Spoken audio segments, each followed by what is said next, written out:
Real reasons Jews rejected Jesus as the Messiah.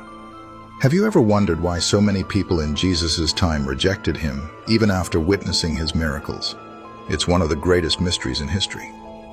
The truth is, the Jewish people weren't just waiting for a Messiah, they were waiting for a conqueror, a king who would overthrow Rome, restore Israel's power, and lead them to victory.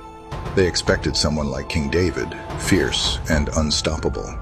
But then came Jesus, humble, gentle, riding on a donkey instead of a war horse. He preached about loving enemies, forgiving those who hurt you, and turning the other cheek. To the religious leaders, this wasn't strength, it was weakness. They didn't realize that his mission was far bigger than overthrowing Rome. He came to overthrow sin, death, and the forces of darkness that no earthly army could touch. The religious leaders were also threatened. Jesus called out their hypocrisy, their greed, and their misuse of God's law. They were expecting the Messiah to validate their power, not challenge it. So when Jesus claimed to be the Son of God, many hearts hardened. They couldn't accept that the carpenter from Nazareth was the fulfillment of centuries of prophecy. But here's the shocking part.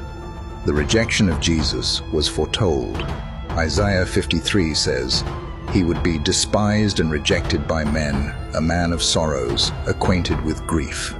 What looked like failure on the cross was actually the greatest victory in history. He wasn't the Messiah they wanted, but he was the Messiah they desperately needed. God's plans often look different from our expectations. True strength is shown through humility, love, and sacrifice. Sometimes we reject God's answers because they don't match what we prayed for. Have you ever rejected something in your life because it didn't look the way you expected, only to realize later it was exactly what you needed? How often do we cling to our own plans instead of trusting God's bigger picture? What does Jesus' example teach you about redefining strength in your own life?